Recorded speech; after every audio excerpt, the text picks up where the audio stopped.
Happening tonight, St. Francis House leaders are set to discuss who will be their next executive director. The previous stepped down after 17 years to focus on health and spend time with his family.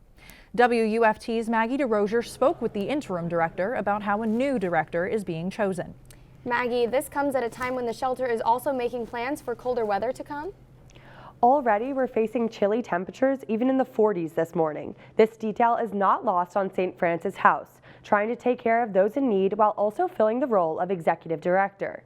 And that's not all. Leaders tell me the closure of Dignity Village is also looming on their minds. St. Francis House typically shelters 35 people, opening the doors for anyone with approval to have a warm meal. And on colder nights, the facility transforms the dining area into extra sleeping space. For Rita Lawrence, now the interim executive director, she hopes she can live up to the welcoming standards set by the previous director.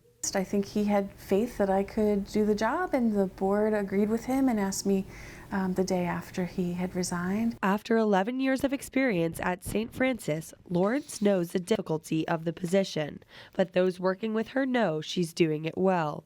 Kent has set a huge tradition of, just St. Francis House being giving in Gainesville, holding to its mission, and I feel like those are big shoes to fill, but that's my goal, to do that while I'm here. Another issue, the closure of Dignity Village. By January 1st, all residents must be relocated. Now Lawrence and her team are working to help those displaced. We have seen an uptick in the number of people we're serving for our lunches. It's moved from about 60 every day to about 90. So we are increasing capacity. We're well equipped to handle them.